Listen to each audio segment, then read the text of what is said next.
नमस्कार, वंदे मातरम। दोस्तों, स्वागत है आप सबका सैनिक पाठशाला में। आज का ये वीडियो अहम होने वाला है। कुछ महत्वपूर्ण जानकारियां आपको देने जा रहा हूं।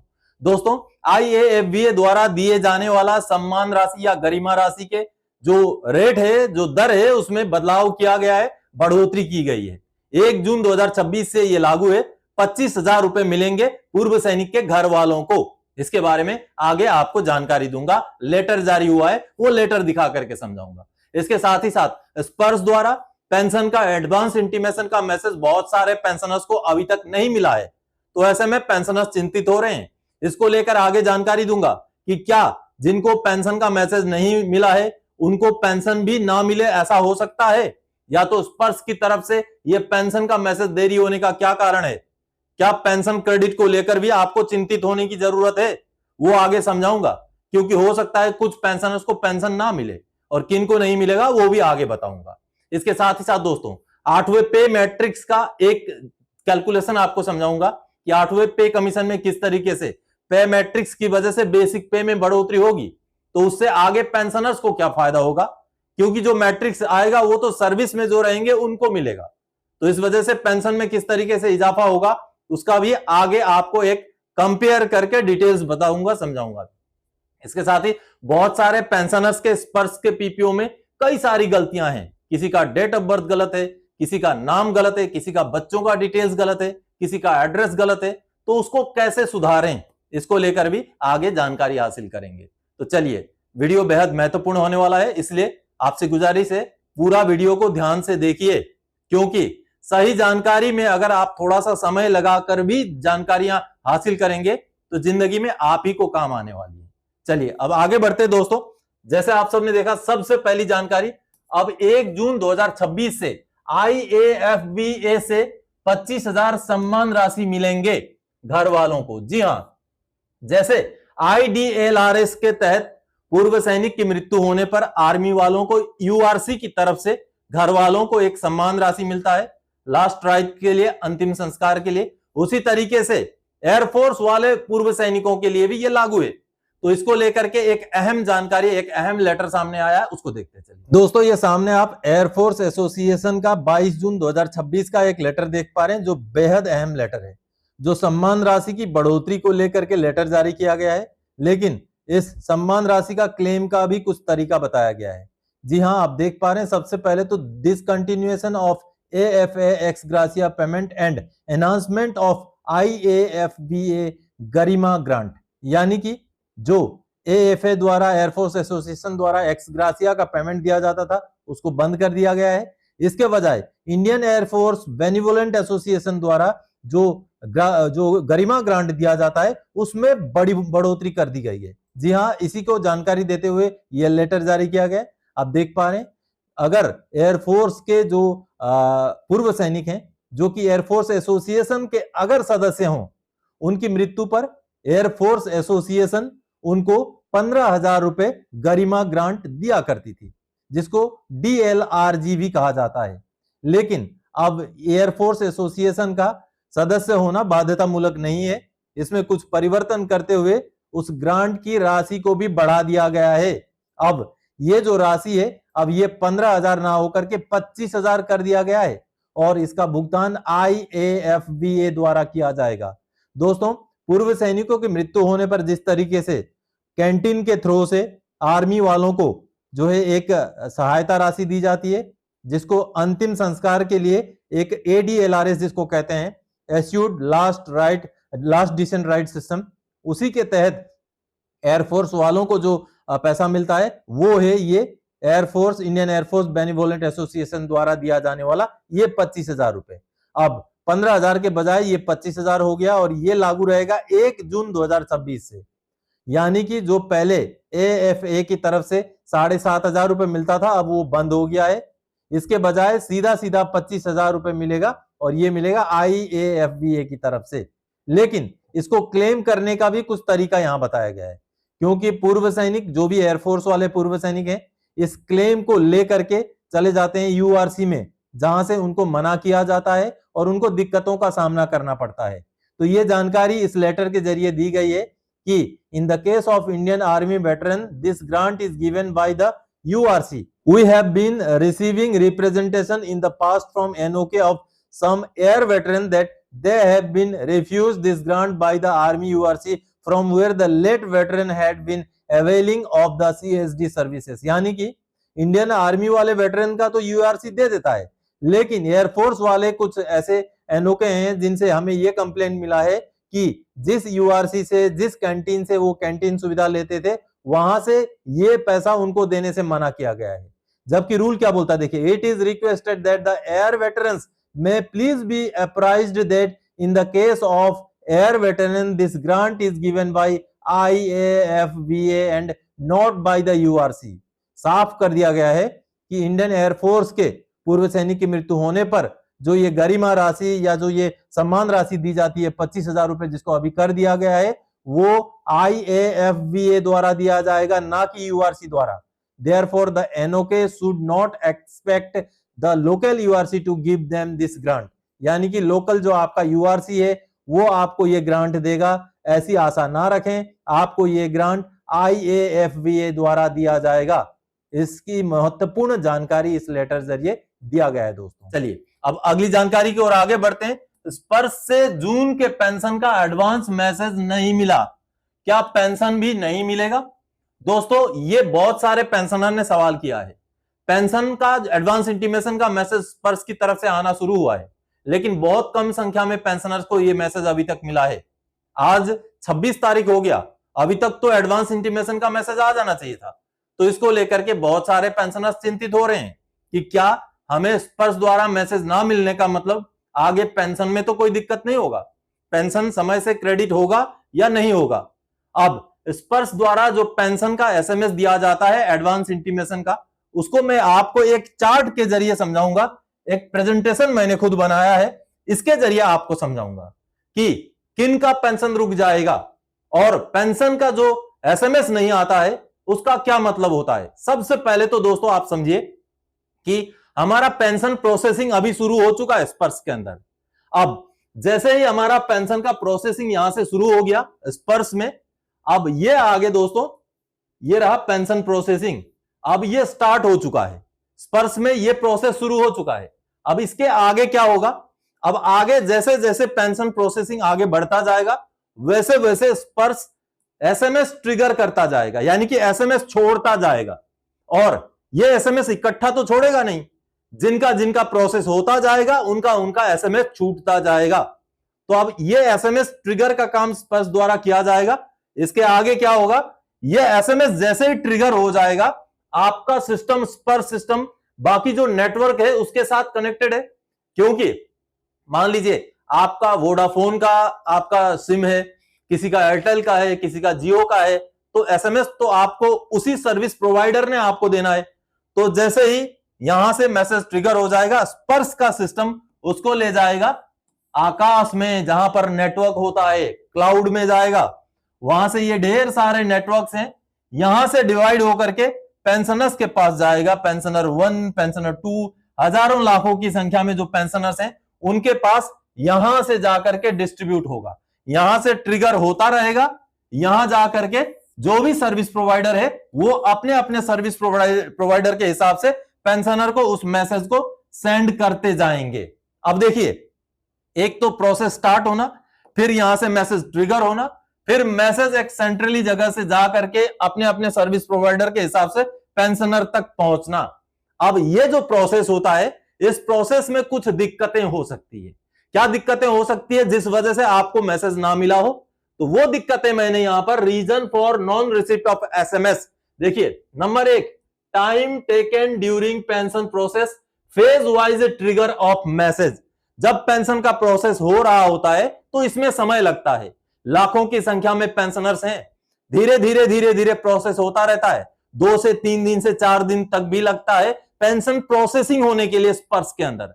जिनका जिनका कंप्लीट हो गया उनका उनका फेज वाइज मैसेज आपका ट्रिगर होकर के यहां चला जाएगा। ठीक है, इस वजह से इकट्ठा सबको नहीं आएगा। हो सकता है आपके साथ वाले को आज मैसेज मिला, आपको कल मिल चुका है, या कल मिलेगा या परसों मिलेगा। यह एक रीजन है। दूसरा reason, skip of message trigger by Sparsh system. जी हां, यहां से प्रोसेस होकर के जब मैसेज ट्रिगर होता है तो हो सकता है उसमें कुछ पेंशनर्स का मैसेज ट्रिगर होना स्किप हो गया, यानी कि छूट गया, जंप हो गया। ऐसा भी होता है सिस्टम में कि कुछ पेंशनर्स का हो सकता है मैसेज ट्रिगर होना स्किप हो गया, जिस वजह से उनको मैसेज ना मिले। अब आगे देखिए, इसका मतलब यह नहीं कि आपका पेंशन प्रोसेस रुक जाएगा, प्रोसेस तो हो गया लेकिन पेंशन का एसएमएस ट्रिगर होना छूट गया। अब अगला रीजन हो सकता है error in network of service provider. अब देखिए, यहां से तो ट्रिगर होके यहां चला गया, अब जिस भी आपका सर्विस प्रोवाइडर की तरफ से आपको मैसेज आना है, तो उस सर्विस प्रोवाइडर, मान लीजिए एयरटेल हो, वोडाफोन हो, जियो हो, जो भी हो, उनके नेटवर्क में कुछ प्रॉब्लम चल रहा था उस समय में, जिस समय में मैसेज आना था, जिस वजह से वो उस समय रुक गया, नहीं जा पाया आप तक। ये एक रीजन है। अगला देखिए, error in network in your local area. ऐसा भी हो सकता है कि यहां से तो आ गया, लेकिन जो आपका लोकल एरिया में उस समय में जो टावर आपको नेटवर्क प्रोवाइड करता है उसमें कुछ प्रॉब्लम हो, लोकल एरिया में कुछ दिक्कत हो, उस वजह से हो सकता है सेम सर्विस प्रोवाइडर का 5 किलोमीटर दूर जो है बैठे पेंशनर को मैसेज मिल गया हो, आपको ना मिला हो। यह भी एक रीजन होता है। और technical problem in your system, आपका मोबाइल में भी टेक्निकल प्रॉब्लम होने की वजह से भी हो सकता है कभी कभी मैसेज आप तक डिलीवर ना हुआ हो। तो ये है कुछ कारण, ये है पूरा सिस्टम जो मैंने आपको समझा दिया। कहने का मतलब है, आपका पेंशन का मैसेज अगर ट्रिगर ना भी हो तो आपका पेंशन प्रोसेस चल रहा है, पेंशन प्रोसेस में कोई दिक्कत नहीं आएगी। और पेंशन प्रोसेस एक बार हो गया तो जो आपका पेंशन क्रेडिट का सिस्टम है वो डायरेक्ट आरबीआई के साथ जुड़ा हुआ है, इसलिए ये वाली दिक्कत जो मैसेज ट्रिगर में आती है वो दिक्कत पेंशन क्रेडिट में नहीं आती। लेकिन उसमें भी थोड़ा समय लगता है, क्योंकि मान लीजिए 30 जून को अभी पेंशन आना है, तो 30 जून को किसी पेंशनर को सुबह 10 बजे पेंशन मिल जाता है, किसी को शाम को 4 तक बच जाते हैं। तो समय थोड़ा लगता है, क्योंकि सिस्टमेटिकली एक तरफ से पेंशन जो है क्रेडिट होना शुरू होता है। तो एक बार प्रोसेस में लग गया तो आपका पेंशन आपके खाते में आएगा, चाहे आपको एसएमएस मिला हो, चाहे आपको एसएमएस ना मिला हो, कुछ भी हो। अगर आपका लाइफ सर्टिफिकेट का कोई भी इश्यू नहीं है या आपका आधार का कुछ दिक्कत नहीं है, तो आपके खाते में 30 जून को पेंशन क्रेडिट हो जाएगा, स्पर्श की तरफ से निश्चिंत रहें। लेकिन किसी का अगर लाइफ सर्टिफिकेट का ड्यू डेट निकल चुका है या आधार का डिटेल्स में कुछ दिक्कत हो तो आपका पेंशन रुक सकता है। और उनमें से किसी को मैसेज ना आया हो तो आप चिंतित रहें, नहीं तो आपका डिटेल्स अगर सही है तो इन दिक्कतों की वजह से हो सकता है कि आपको एसएमएस ना मिला हो। इसलिए पेंशन क्रेडिट ना होने का चिंता आप छोड़ दें, और एसएमएस नहीं भी आया तो पेंशन आ जाएगा। कभी कभी तो हमें एसएमएस पेंशन क्रेडिट होने के बाद में भी आता है, आपने नोटिस किया होगा। चलिए अब अगली जानकारी की ओर आगे बढ़ते हैं। क्या आपके पीपीओ में भी किसी का date of birth, name, state name, address, email ID etcetera गलत है? क्या है सही करने का आसान तरीका? दोस्तों, अगर आपका पीपीओ में, आपका स्पर्श का पीपीओ है, स्पर्श का पीपीओ में नाम का स्पेलिंग गलत है, खुद का हो, बच्चों का हो, वाइफ का हो, या तो फिर डेट ऑफ बर्थ गलत है, आपका एड्रेस गलत है, स्टेट का नाम गलत है, पोस्ट ऑफिस गलत है, पिन नंबर गलत है, कुछ भी गलत है। इसमें दो तरीके की गलतियां हैं दोस्तों। नंबर एक, तो आपका सर्विस डॉक्यूमेंट में ही सब कुछ गलत है, यानी कि आपका डिस्चार्ज बुक भी गलत है, आपका रिकॉर्ड ऑफिस में भी गलत है, और आपका स्पर्श का पीपीओ में भी गलत है, स्पर्श के अंदर भी गलत है। तो ऐसे कंडीशन में आपका जो भी स्टैंडर्ड प्रोसीजर है उसके हिसाब से जिला सैनिक बोर्ड के थ्रू से डॉक्यूमेंट भेजने पड़ेंगे। पार्ट 2 ऑर्डर होगा, change of name, change of date of birth, change of part address, तब जाकर के आप उसको सही कर सकते हैं। लेकिन आपका डिस्चार्ज बुक में सही है, ओरिजिनल जो आप पेंशन आते टाइम जो पीपीओ लेके आए हैं उसमें सही है, लेकिन केवल स्पर्श का पीपीओ में गलत है, स्पर्श के अंदर गलत है, तो ऐसी डिटेल्स आप खुद ही स्पर्श में लॉगिन होकर के सही कर सकते हैं। जी हां, आप स्पर्श में लॉगिन हो जाएं, माय प्रोफाइल में जाएं, मैनेज प्रोफाइल में जाएं, और जो भी आपका गलती है, चाहे पर्सनल डिटेल्स में है, चाहे बैंक डिटेल्स में है, चाहे फैमिली डिटेल्स में है, वहां पर जाएं, कंसर्न फील्ड में जाएं, वो एडिटेबल है। आपका जो पेंसिल का निशान एक बना होता है उसमें क्लिक करेंगे तो वो एडिटेबल बन जाएगा, उसको आप सही सही डिटेल्स अपडेट करें। और आखिर में जब सिस्टम डॉक्यूमेंट मांगता है तो आपका डिस्चार्ज बुक का कॉपी या आपका ओरिजिनल जो पीपीओ उसका कॉपी को अटैच करके सबमिट करें। जैसे ही रिकॉर्ड ऑफिस उसको वेरीफाई कर देगा, आपका डिटेल्स अपडेट भी हो जाएगा, आपका नया पीपीओ भी स्पर्श में जनरेट हो जाएगा। लेकिन यह कार्रवाई आप तभी कर सकते हैं जब आपका ओरिजिनली डिस्चार्ज बुक में यानी कि रिकॉर्ड ऑफिस के अंदर सब कुछ सही है। आपका डिस्चार्ज बुक रिकॉर्ड ऑफिस में रहे, आपके शीट रोल के बेस पे बना है। तो आपका शीट रोल में अगर सब कुछ सही है और अभी स्पर्श में गलत है या स्पर्श का पीपीओ में गलत है, तो यह कार्रवाई करें जो मैंने बताया। लेकिन आपका पुराना समय से ही गलत चल रहा है, तो आपको डॉक्यूमेंट्स जैसे change of name, change of date of birth के लिए जो डॉक्यूमेंट्स चाहिए, वो डॉक्यूमेंट्स आपको जिला सैनिक बोर्ड के थ्रू से प्रोसेस करने पड़ेंगे। चलिए अब अगली जानकारी दोस्तों, 8वें वेतन आयोग के पे मैट्रिक्स से कैसे मिलेगा पेंशनर्स को फायदा। जी हां, जो भी पे मैट्रिक्स है दोस्तों, वो पे मैट्रिक्स कर्मचारियों के लिए है, पेंशनर्स के लिए तो है नहीं। अब जैसे कि मैं आपको दिखा देता हूं, ये वाला पे मैट्रिक्स देखिए, ये पे मैट्रिक्स है एफएनपीओ ने जो तैयार किया था, federation of national postal organisation ने जो तैयार किया था। अब यहां पर अगर हम पे लेवल 3 की बात करें तो ये वाला है, ये वाला पे लेवल 3 का है। ये तो कर्मचारियों के लिए है, पेंशनर्स के लिए तो है नहीं। ये सिपाही का होता है पे लेवल 3, इसलिए मैं पे लेवल 3 का दिखा रहा हूं। इन्होंने 65,100 से जो है बेसिक शुरू करने की बात की है। ये इन्होंने जब शुरू में भेजा था, वो वाला जो प्रपोजल है उसका ये डिटेल्स है जो इन्होंने जेसीएम को भेजा था। तो क्योंकि ये पूरा पे मैट्रिक्स उन्होंने बनाया था, इसलिए इसको मैं समझाने के लिए आपको लेके आया हूं। तो ये तो हो जाएगा सर्विस वालों के लिए, जो कर्मचारी भर्ती होंगे, नए भर्ती होंगे, तो 65,100 से बेसिक शुरू होगा। लेकिन इसका पेंशन में कैसे असर पड़ेगा? अब ये तो प्रपोज्ड है एफएनपीओ का। अब 7वें पे कमीशन में जो मिल रहा है ये है, ये 7वें पे कमीशन में अभी मिल रहा है। ये 7वें पे कमीशन का रिकमेंडेशन के हिसाब से एक सिपाही का अगर बोले तो ये वाला है, ये वाला एक सिपाही का पे मैट्रिक्स है, जिनका 21,700 से पेमेंट शुरू होता है। तो ठीक है, यह आपने दो पे मैट्रिक्स देख लिए, जो एफएनपीओ का जो प्रपोज्ड पे मैट्रिक्स है 8वें पे कमीशन के लिए, और 7वें पे कमीशन का जो ऑलरेडी हमें मिल रहा है वो वाला पे मैट्रिक्स है। लेकिन ये दोनों तो हैं सर्विस में जो है, जो पेमेंट ले रहे हैं उनके लिए। तो पेंशनर को ये पे मैट्रिक्स में बदलाव होने का क्या फायदा होगा? अब चलिए मैं आपको समझाता हूं एग्जाम्पल। अब अभी मैंने जो दो पे मैट्रिक्स आपको दिखाए, उसी के आधे आधे पे लेवल 3 का समझाने के लिए मैंने ये वाला यहां लिया। ये एफएनपीओ का प्रपोजल है और ये जो मिल रहा है अभी 7वें पे कमीशन के हिसाब से वो वाला है। ये दोनों पे मैट्रिक्स हैं। अब एक सिपाही मान लीजिए, सिपाही रैंक में भर्ती होता है और सिपाही रैंक से ही रिटायर होता है, उसको कोई प्रमोशन एमएससीपी कुछ नहीं मिलता है मान लीजिए। तो 17 साल की सर्विस में अगर वो रिटायर हो तो 7वें पे कमीशन के हिसाब से उसको कोई भी अपग्रेडेशन ना मिले तो उसका आखिरी बेसिक 35,000 हो जाएगा। ठीक है, 17 साल की सर्विस 35,000 आखिरी बेसिक, हर साल में एक इंक्रीमेंट लगा करके। ठीक है, तो इनका जो पेंशन बनेगा 35,000 रुपए बेसिक लेके बनेगा, आज के डेट में 5200 रुपए मिलिट्री सर्विस पे को लेके बनेगा, और इनका अगर क्लास पे मिलता है तो 450 क्लास पे लेके, इतना जो भी टोटल होता है इसके हिसाब से इसका आधा इनका बेसिक पेंशन बन जाएगा। ठीक है, अब जैसे ही 8वां पे कमीशन का ये रिकमेंडेशन अगर हम मान लें कि एक्सेप्टेड हो, तब क्या होगा? 17 साल के लेंथ ऑफ सर्विस के सिपाही का बेसिक कहां पहुंच रहा है? 1,42,100 रुपए। अब ये इतना ज्यादा उछाल क्यों हो रहा है?